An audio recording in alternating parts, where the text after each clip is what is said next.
Hello students, आप सभी का मैं फिर से वेलकम करता हूं अपने लेक्चर नंबर 8 ऑफ सॉल्यूशन में।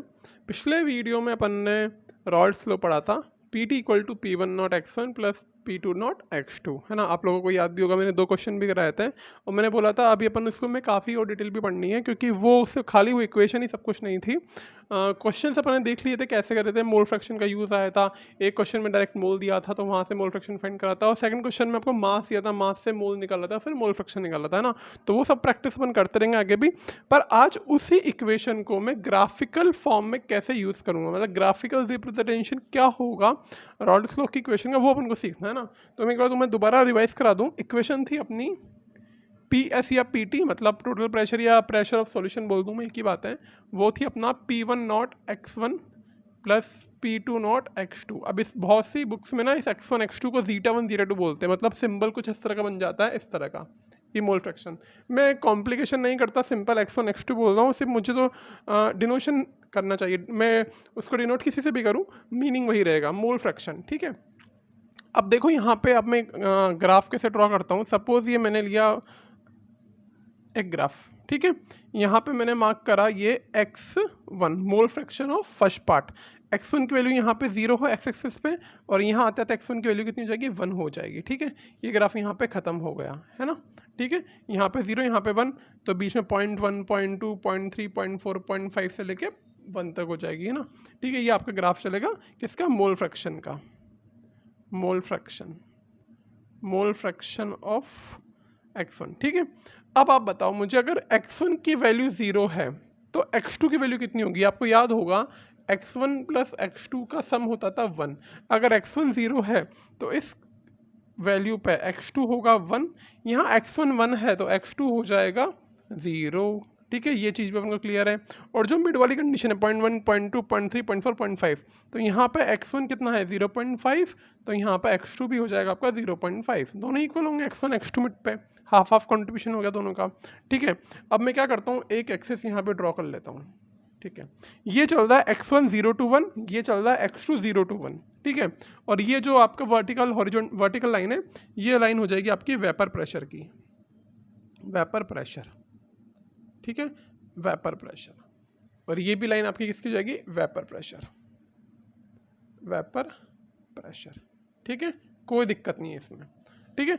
अब आप बताओ, ये x1 यहाँ पे 0 है, मतलब 1 कंपोनेंट तो सॉल्यूशन में है ही नहीं, पूरा का पूरा क्या है, x2 का पार्ट है। तो ये वाला जो एक्सिस है, यहाँ पे जो वेपर प्रेशर आएगा वो किसके लिए आएगा, प्योर स्टेट, किसके लिए, pure state of 2, pure state of second component. तो प्योर स्टेट में सेकंड कंपोनेंट का वेपर प्रेशर है P2 नॉट। तो सपोज कहीं यहाँ पे वैल्यू आ रही है मेरी P2 नॉट की, ठीक है। अब यहाँ देखिए इस वाले पॉइंट में जब x1 1 x2 0, यानी कि आपका purely x1 component he presented, 2 आपका है ही नहीं इक्वेशन में, ठीक है। तो ये वाला जो वेपर प्रेशर है ये हो जाएगा किसके लिए, फर्स्ट पार्ट के लिए। फर्स्ट पार्ट के लिए प्योर स्टेट का वेपर प्रेशर है आपका P1 नॉट, P1 नॉट, ठीक है। क्लियर हुआ आपका। ये दोनों इक्वल भी हो सकते हैं, अनइक्वल हो सकते हैं, एक ज़्यादा कम कुछ भी हो सकता है। मैंने यहाँ पे P1 नॉट को बड़ा माना है P2 नॉट से, ठीक है। ये मेरा असम्पशन है, ये तो होता ही है, मैंने असम्पशन कर लिया, ठीक है। अब देखिए यहाँ पे जो मैं शुरुआत करता हूँ पहले P1 और P2 दोनों के लिए इंडिविजुअली बताता हूँ। जब मेरी x1 की वैल्यू 0 है, x1 की वैल्यू 0 है, तो partial pressure of first component आपका P1 नॉट है। तो यहाँ पे जो इसका प्रेशर आएगा, P क्या आएगा, P1 क्या आएगा, P1 नॉट x1 ये होगा, और P2 क्या होगा, P2 नॉट x2। ये दो एक फॉर्मूले, मतलब मैंने यहाँ से इसको मैंने बोल दिया, ये P1 है मेरा और ये मेरा क्या है, P2 है, partial pressure of 1 partial pressure of 2। जब मेरा x1 0 है तो मेरा P1 भी 0 ही आएगा, x1 0 तो P1 भी मेरा 0 ही आएगा, ठीक है। अब जैसे जैसे मैं x1 की वैल्यू बढ़ाऊंगा, P1 मेरा कांस्टेंट है, तो मैं बोल सकता हूँ P1 प्रोपोर्शनल टू x1, ये अपन ने पढ़ा था ऑलरेडी, यानी कि y equal to mx plus c, straight line की कंडीशन है, ठीक है। y equal to mx, y equal to mx, यहाँ y एक्सिस पे ये mx हो गया, m मेरा कांस्टेंट है, ठीक है। तो यानी कि जैसे जैसे मेरा x1 की वैल्यू बढ़ेगी वैसे वैसे मेरी P1 की वैल्यू बढ़ती जाएगी, यानी कि मेरा प्रेशर बढ़ता जाएगा। और मैक्सिमम x1 की वैल्यू हो सकती है 1, तो ये वैल्यू जब x1 मेरा 1 होगा तो ये वैल्यू P1 मेरी P1 नॉट के बराबर आ जाएगी, तो वो मुझे मिलेगा इस वाले पॉइंट पे। तो मैं चाहूँ तो इसको स्ट्रेट लाइन ऐसे ड्रॉ कर सकता हूँ, पासिंग थ्रू ओरिजिन, और ये मेरा यहाँ पे आके मिल गया। तो ये ग्राफ बन गया मेरा P1 का, उसकी वैल्यू कितनी है, P1 नॉट x1, ठीक है। क्या सिमिलरली मुझे ग्राफ P2 के लिए मिल सकता है? x2 0 है तो मेरा P2 0 आएगा, x2 1 है तो मेरा P2 नॉट के बराबर आएगा। तो उसके लिए ग्राफ बन जाएगा कुछ इस तरह का, ठीक है, ये यहाँ पे क्लियर। तो ये हो गया मेरा P2 equal to P2 not x2, ठीक है। अब देखो, अब आपका ये PT है टोटल प्रेशर, इन दोनों का एडिशन है, इन दोनों का एडिशन है किसका? P1 और P2 का। तो यहाँ पे जब ऐड कराऊँ तो वैल्यू यहाँ मिलती है, यहाँ ऐड कराऊँ तो वैल्यू यहाँ मिलती है। जब यहाँ ऐड करूँगा तो कुछ मेरा ये जो PT का ग्राफ है कुछ ऐसा चलेगा, मतलब ये वाली जो लाइन है वो इन दोनों लाइन का एडिशन है, यहाँ का और इस वैल्यू का सम करो तो मुझे पॉइंट यहाँ मिलेगा, इस वैल्यू को डबल करोगे तो पॉइंट यहाँ मिलेगा, यहाँ सम करोगे तो पॉइंट यहाँ मिलेगा, इस पॉइंट पे सम करोगे तो पॉइंट मुझे यहाँ मिलेगा। तो ये मेरा बन गया PT या फिर बोलूँ PS, टोटल प्रेशर या प्रेशर ऑफ सॉल्यूशन। तो ये वैल्यू किसकी इक्वल है आपकी? P1 not x1 plus P2 not x2। तो ये मेरा ग्राफ बन गया, किसमें? ग्राफिकल फॉर्म आ गया मेरा रॉल्स लॉ का। आई होप आपको समझ में आया होगा, कुछ भी नहीं है। बट बच्चों देखो, ये इक्वेशन ऑफ स्ट्रेट लाइन है तो 0 से 1 वैल्यू वेरी करी, ये भी इक्वेशन ऑफ स्ट्रेट लाइन है, y equal to mx, m मेरा स्लोप है, ये इक्वेशन यहाँ वेरी करी, दोनों को ऐड करा तो मुझे PT या PS बोलूँ एक ही बात है, वो मुझे यहाँ पे मिल गया। तो ये रॉल्स लॉ का ग्राफिकल रिप्रेजेंटेशन आपका हो गया। आई होप आपको समझ में आया होगा। NCERT में भी गिवन है, आप चाहो तो वहाँ से भी इसको डायग्राम को ड्रॉ कर सकते हो, कुछ ऐसा ही ग्राफ है। एग्जाम में आपसे डायरेक्टली ग्राफ तो नहीं पूछेगा, हो सकता है ग्राफ के फॉर्म में क्वेश्चन आ जाए, मैं आपको प्रैक्टिस के लिए वो क्वेश्चन भी करवा दूंगा, है ना। आप इसको नोट करिए, graphical form of Rawls law के फॉर्म में। अब आगे देखिए, आगे एक और आपका सब पार्ट है रॉल्स लॉ के अंदर कि ये जो आपने PT लिखा है P1 not x1 P2 not x2, ये जो मोल फ्रैक्शन है x1 x2, ये सॉल्यूशन फेज का मोल फ्रैक्शन है, मतलब कंट्रीब्यूशन सॉल्यूशन में P1 फर्स्ट और सेकंड का कितना था, ये x1 x2 उसका मोल फ्रैक्शन है। अब जब यहाँ पे जब क्या होगा, ठीक है, सपोज ये मेरा 1 और 2 को मैंने मिक्स करा, 1 और 2 को मैंने मिक्स करा, ठीक है। अब आपको याद हो जब वेपर्स बनेगी वो भी 1 और 2 की मिक्स बनेगी, सपोज ये 1 का पार्टिकल और ये 2 का पार्टिकल, 1 और 2 की वेपर्स मिक्स बनेगी। तो ये 1 और 2 का मोल फ्रैक्शन सॉल्यूशन के अंदर तो x1 x2 था। अब सपोज मुझे यहाँ का मोल फ्रैक्शन निकालना है कि वेपर फेस में इनका मोल फ्रैक्शन कितना आ रहा है, ठीक है। तो इसका सिंपल सा फॉर्मूला है, आपको याद है टोटल प्रेशर अपना PT है ना, PT अपना टोटल प्रेशर है, उसकी वैल्यू अपन यहाँ से निकालेंगे P1 not x1 plus P2 not x2, है ना। ये वैल्यू होती है P1 और ये वैल्यू होती है मेरी P2, ठीक है।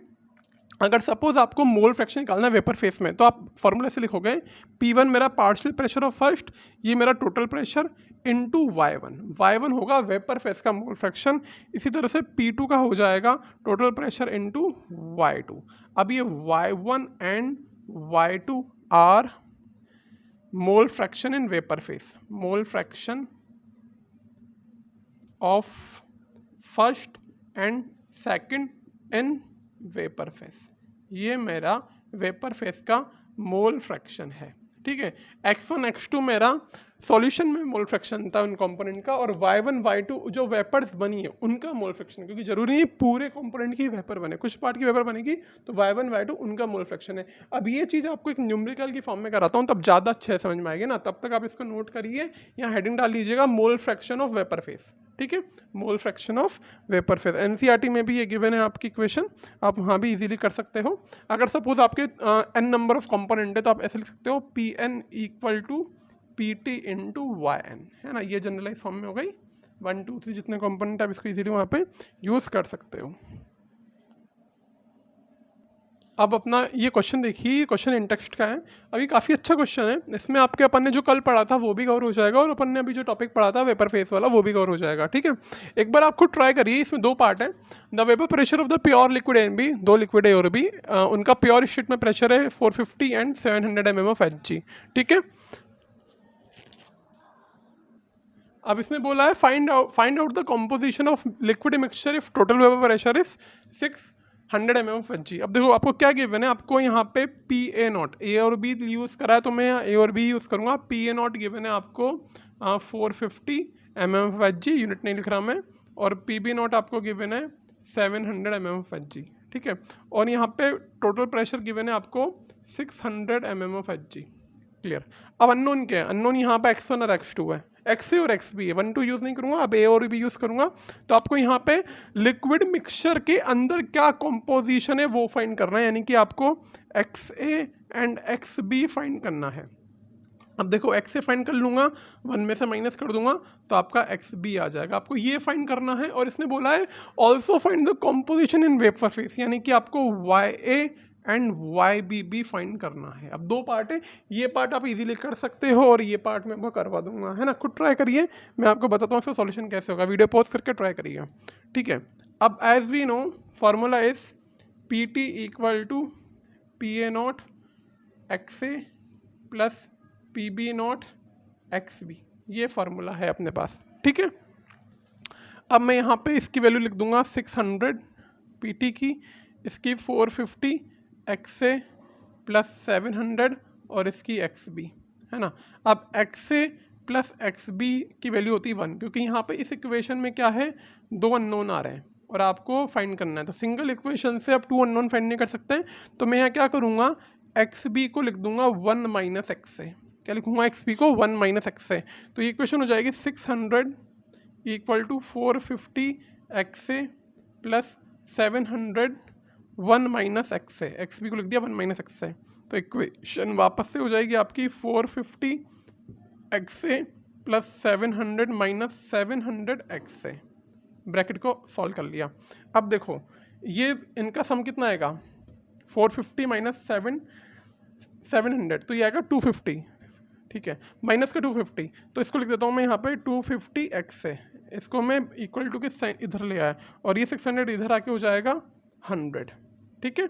इसको सॉल्व करा तो मुझे मिला माइनस का 250, तो उसको इधर ले लिया मैंने तो प्लस का 250 हो गया और 600 को मिलेगा इस तरफ, तो ये हो गया 100 आपका, ठीक है। समझ में आ रहा है, काफ़ी सिंपल है।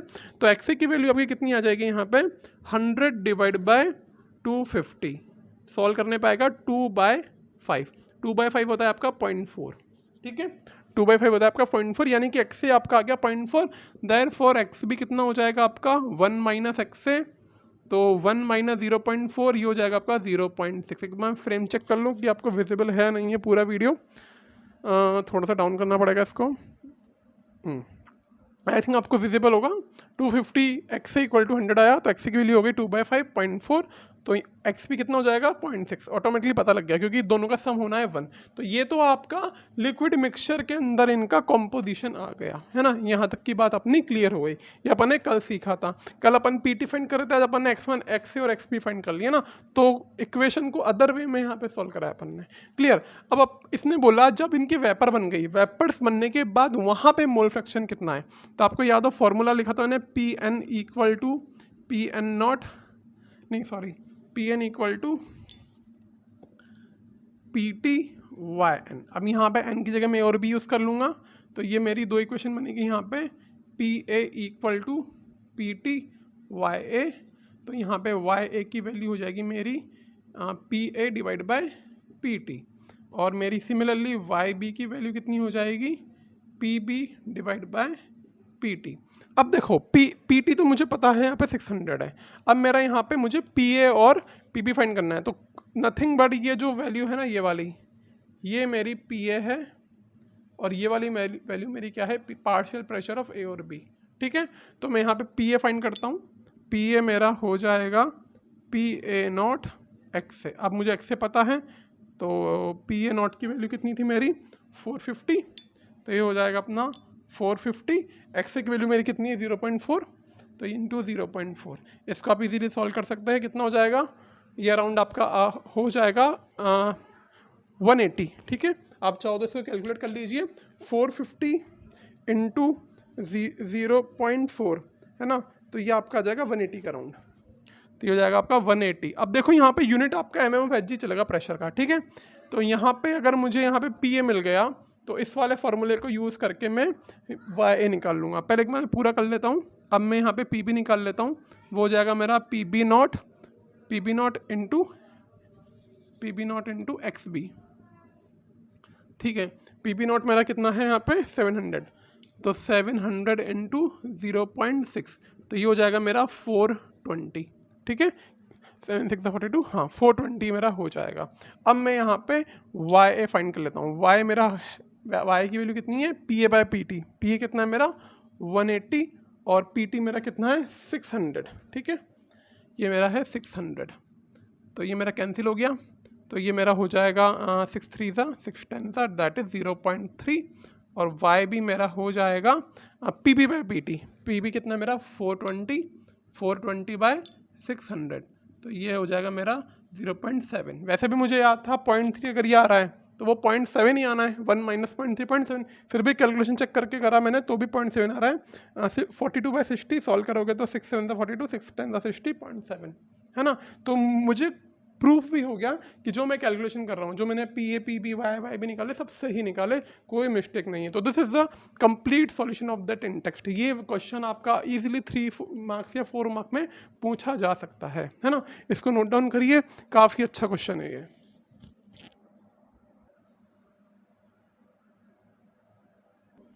उस क्वेश्चन के बाद आपको एनसीईआरटी में भी एक सेम क्वेश्चन मिल जाएगा, सॉल्व एग्जाम्पल है, वहाँ भी मोल फ्रैक्शन पूछा है वेपर फेस में, है ना। तो उसको भी आप ट्राई करिएगा। अगला टॉपिक अपना Raoult's law as a special case of Henry law. देखो आपने 2 लॉ पढ़े, हेनरी लॉ और रॉयल्स लॉ। रॉयल्स लॉ ने क्या बोला था, ये रॉयल लॉ और ये हेनरी लॉ का केस। रॉयल लॉ ने बोला कि pressure, partial pressure proportional to the mole fraction, ठीक है। मोल फ्रैक्शन जैसे P1 है तो ये X1 हो जाएगा।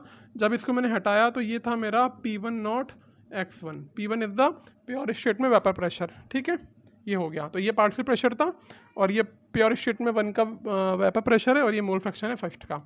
हेनरी लॉ ने बोला था कि pressure proportional to mole fraction, ठीक है। यहाँ मैंने स्मॉल x ले लिया, कैपिटल X ले लो, दोनों एक ही चीज़ है।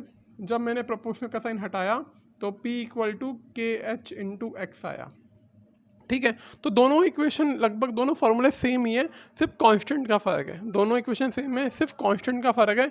यानी कि स्पेशल केस में अगर KH की वैल्यू प्योर स्टेट के वेपर प्रेशर के बराबर आती है तो मैं बोल सकता हूँ जो हेनरी लॉ का जो केस था वही रॉयल्स लॉ का केस है। पर कंडीशन क्या है, वहाँ पे प्योर स्टेट का जो वेपर प्रेशर है वो हेनरी लॉ कांस्टेंट के इक्वल आना चाहिए। बिल्कुल छोटा सा टॉपिक था, ज़्यादा डिटेल में कुछ नहीं है। तो ये P1 नॉट कुछ भी नहीं है, KH ये यहाँ भी KH की यूनिट ATM में आता था, यहाँ भी ATM में आएगा, तो नथिंग बट इसकी कोई टेंशन वाली बात नहीं है, दोनों एक ही चीज़ होती है ना। अब जो काम की चीज़ है यहाँ पे अगला जो टॉपिक आपका आता है 2.4.3 है ना, वेपर प्रेशर ऑफ, ये आपका एनसीईआरटी के अकॉर्डिंग मैं सीक्वेंस चल रहा हूँ। Vapour pressure of solution, heading I think visible होगी, of solution of solid in liquid, of solid in liquid, ठीक है। ये हेडिंग आपकी एनसीईआरटी के अकॉर्डिंग है। अब तक अपन ने जो पढ़ा था वो 2 लिक्विड सॉल्यूशन के लिए पढ़ते थे। अपन क्या करेंगे, एक तो सॉलिड लेंगे और एक लिक्विड लेंगे, ठीक है। एक मैं फ्रेम चेक कर लूँ, आपका विजिबल है ना, हाँ हेडिंग आपको विजिबल है, vapour pressure of solution of solid in liquid. अब देखो ये सपोज एग्जाम्पल मैंने लिया sugar in water, sugar in water ले लो, यूरिया इन वाटर ले लो, ठीक है, या फिर आप सॉल्ट इन वाटर ले लो। अब ये तीनों केस एक ही तरह के हैं, सॉलिड इन लिक्विड, है ना। तो देखो अगर मैं यहाँ पे ओनली प्योर वाटर लेता हूँ, ठीक है, प्योर वाटर यानी कि एज ए सॉल्वेंट लिया मैंने, ठीक है, pure water as a solvent, तो जो मेरा वाटर है और जो मेरा यहाँ पे वेपर प्रेशर होगा, ये मैंने वाटर के मॉलिक्यूल से पूरे टॉप सरफेस पे, तो यहाँ पे मेरे vapour pressure due to water ही क्रिएट होगा, ठीक है। Vapour pressure due to water ही क्रिएट होगा ना। सॉल्वेंट को मैं मान लेता हूँ यहाँ पे B, है ना। तो वेपर प्रेशर आएगा मेरा PB नॉट। कोई दिक्कत है, प्योर स्टेट में XB की वैल्यू कितनी हो जाएगी, 1 हो जाएगी, कोई प्रॉब्लम वाली बात नहीं है ना। अब देखो सपोज मैंने इसमें क्या करा, इसका बनाया सॉल्यूशन, क्या बनाया, इसका सॉल्यूशन बना दिया, है ना। तो इसको मैंने ले लिया यहाँ पे sugar plus water, sugar plus water, यानी कि ये A+B हो गया। अब क्या होगा, यहाँ पे शुगर के मॉलिक्यूल और वाटर के मॉलिक्यूल दोनों सरफेस पे आएंगे, कुछ शुगर के मॉलिक्यूल कुछ वाटर के मॉलिक्यूल आएंगे। तो यानी कि जो वेपर्स यहाँ प्योर स्टेट में वाटर की जितनी बन रही थी, क्या उतनी वेपर्स यहाँ पे बन पाएगी, नहीं बन पाएगी, वेपर्स थोड़ी कम हो जाएगी। सॉल्यूशन फॉर्म में यहाँ पे जो प्रेशर मुझे इस वक्त मिल रहा था, सॉलिड जैसे ऐड करा वो प्रेशर थोड़ा सा मेरा डाउन हो जाएगा, कम हो जाएगा, यानी कि प्रेशर मेरा कम हो गया जैसे मैंने सॉलिड डाला। यानी कि आप ये कह सकते हो कि एक तो ये तो वॉलेटाइल था पूरा, और शुगर मेरी क्या थी, नॉन वॉलेटाइल, इसकी वेपर नहीं बनती, तो सॉल्यूशन में वो वाला पार्ट ऐड ही नहीं होगा, खाली वाटर वाला पार्ट ही आएगा और उसकी वैल्यू भी थोड़ी कम हो जाएगी, क्योंकि मोल फ्रैक्शन तो वेरी कर गया ना, क्योंकि अब मोल फ्रैक्शन आएगा X से और XB, ठीक है। अगर दोनों ही लिक्विड होते हैं तो मैं लिख देता P A naught X A plus P B naught X B. पर अब यहाँ पे क्या है, एक नॉन वोलेटाइल है, ये क्या है, ये आपका नॉन वोलेटाइल है, और बी क्या है आपका, बी आपका वोलेटाइल है, ठीक है। तो मैं यहाँ पे अगर पी टी लिखूँ तो ये होगा मेरा P A naught X A plus P B naught X B. पर ये मेरा शुगर की वेपर बनती नहीं है, तो पी ए नॉट तो मेरा जीरो रहने वाला है, चाहे उसका मोल फ्रैक्शन कुछ भी हो, ठीक है। पी ए नॉट मेरा जीरो रहने वाला है, यानी कि इसका कॉन्ट्रीब्यूशन तो कुछ आएगा ही नहीं, तो मेरा पी टी खाली हो जाएगा P B naught X B, क्योंकि मेरा पी नॉट जीरो हो गया, शुगर की वेपर फॉर्म होगी नहीं, तो मेरा पी टी हो जाएगा P B naught X B, है ना। यहाँ पे जो प्रेशर आ रहा था, टोटल प्रेशर, वो आ रहा था पी बी नॉट के बराबर, क्योंकि एक्स पी की वैल्यू मेरी 1 थी, तो यहाँ जो प्रेशर था वो प्योर इसमें बी का ही प्रेशर था, तो मेरा P T P B nought आ रहा था, या P B equal to P B nought बोल सकता हूँ, है ना। पर जैसे मैंने शुगर ऐड करी, आपको लगेगा प्रेशर बढ़ेगा, नहीं, शुगर मेरी नॉन वोलेटाइल है, उसका कॉन्ट्रीब्यूशन आएगा ही नहीं वेपर्स के फॉर्म में, तो ये पार्ट पूरा जीरो हो गया, सॉल्यूट वाला पार्ट पूरा जीरो हो गया, ओनली सॉल्वेंट बचा। पर यहाँ पे एक्स पी 1 था, मेरा एक्स पी 1 था, क्योंकि पूरा का पूरा मोल ही मेरा किसका था, शुगर का था, है ना, सॉल्यूट था ही नहीं। पर यहाँ एक्स पी 1 नहीं होगा, एक्स पी कम हो जाएगा, क्योंकि सॉल्यूशन के अंदर ए और बी दोनों प्रेजेंट है, तो एक्स ए और एक्स बी दोनों होंगे, इन दोनों का सम होगा 1। एक्स ए की अगर वैल्यू 0.1 है तो 0.9 हो जाएगा, तो यानी कि प्रेशर मेरा कम हो गया। तो this is the case of solid and liquid, एक वोलेटाइल है और एक नॉन वोलेटाइल है ना। काफ़ी सिंपल था, नोट डाउन करिए, समझ में आया होगा आपको। तो यहाँ पे जब ग्राफ बनेगा तो खाली एक ही कंपोनेंट का ग्राफ बनेगा कुछ इस तरह से, ये वाला। तो ये मेरा हो जाएगा पी किसके लिए ग्राफ, पी बी नॉट के लिए, ये मेरा एक्स बी हो गया मेरा 0, और एक्स बी मेरा यहाँ आ गया 1, और ये वेपर प्रेशर है, तो ये मेरा हो जाएगा पी बी नॉट। सिर्फ एक ही ग्राफ बनेगा, दो ग्राफ आपके बनेंगे ही नहीं, ठीक है, क्योंकि ये पार्ट पूरा जीरो हो गया। न्यूमेरिकल में काम आएगी कंडीशन कि सॉलिड एंड लिक्विड, तो आपको एक टर्म जीरो करना है पूरा, ठीक है, और बाकी मोल फ्रैक्शन तो आएगा, क्योंकि यहाँ पे सॉल्यूशन में दोनों के मोल प्रेजेंट है, ठीक है। आई होप आपको समझ में आया होगा। फिर भी कोई डाउट आता है तो बच्चों मैं आपको अपना नंबर दे देता हूँ। मेरा कॉन्टैक्ट नंबर है 9530092466, है ना। आप मुझे व्हाट्सअप कर सकते हैं किसी भी टाइम, जब भी मैं फ्री हूँगा आपको रिप्लाई कर दूंगा किसी भी क्वेश्चन में, थ्योरी में डाउट आता है तो ना। तो ये this is the today's topic in today's class. अब मिलेंगे अपन अगले वीडियो में कुछ और भी अपने अच्छे और नए न्यूमेरिकल और क्वेश्चन के साथ। मिलते हैं अपन अपने अगले वीडियो में। Thank you.